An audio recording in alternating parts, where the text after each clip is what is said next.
Welcome back to my video series on travel in Italy, and this one we're going to talk about Milan. So Milan is an interesting city. It's probably one of the least Roman cities left in Italy, of the big cities anyway. Very little of Rome exists there. There are still ruins of the palace from when Milan was the capital.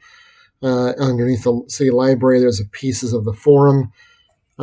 There's some columns that I believe belong to a basilica near. Hold on, I gotta look at this. What's that church called?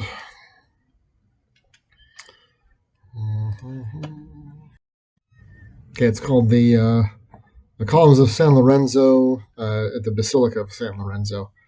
So I'm pretty sure they're remnants of a Roman just meeting area. And then underneath the basilica, you can see the only stones you can see of the old amphitheater, because the amphitheater, which is nearby, there's almost nothing there to see.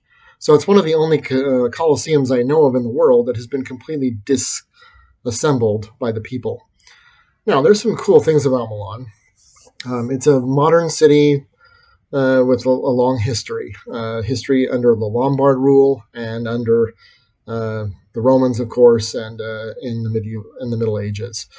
The only other things about Rome that I forgot that you can see are, let's see, they're located inside the Church of San Maurizio al Monastero Maggiore. There's an archaeological museum right next to that church. What I recommend you actually do is enter through the church first, because the church has some amazing and free artwork, a mixture of frescoes as well as mosaics inside of it.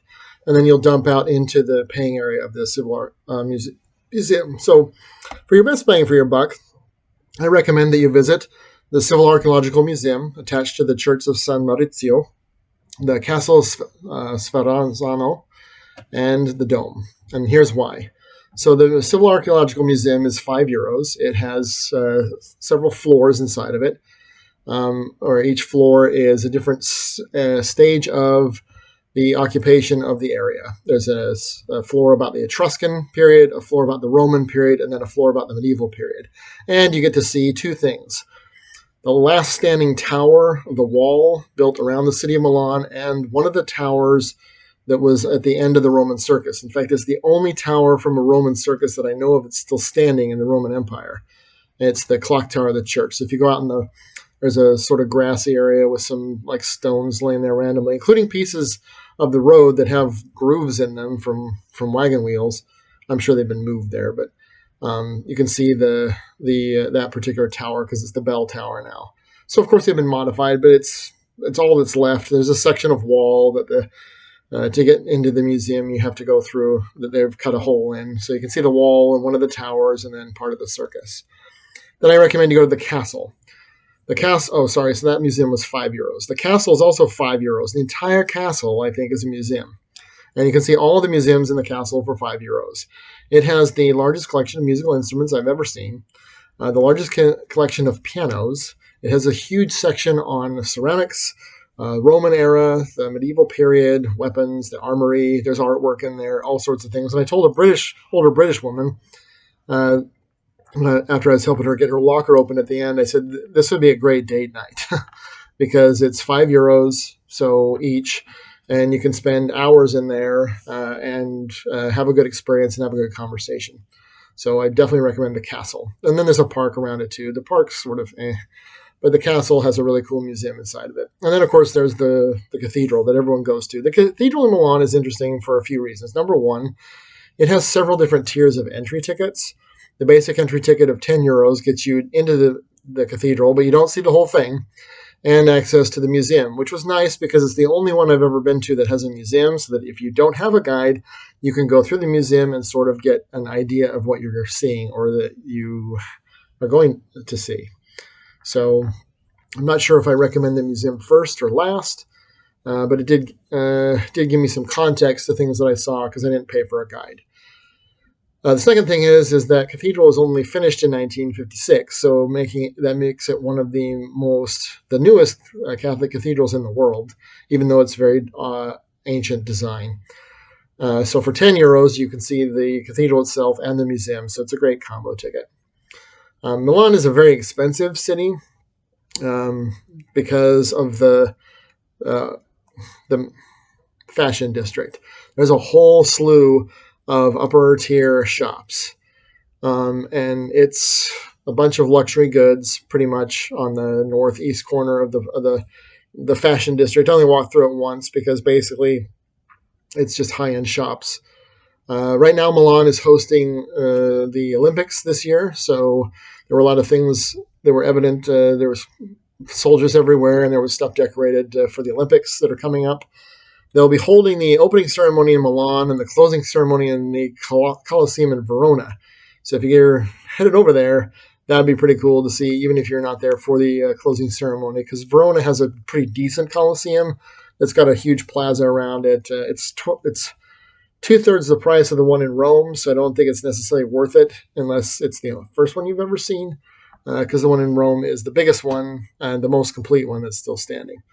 Of course, Milan doesn't have one at all. So, yeah, the cool thing about most of the Roman sites, except for the ones in the Civic Archaeological Museum, is they're free. The ruins of the palace are just in this little park. You can go see it, and it's just below you in the street.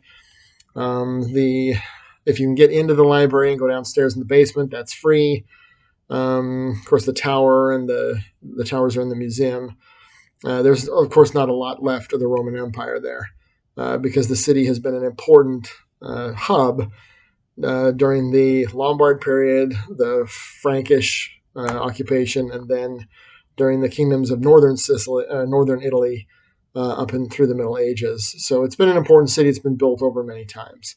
But I did find that for 20 euros, you can see quite a bit of material and history and really soak it in. So I felt like I felt like I got a better bang for my buck in Milan in terms of the things that I saw.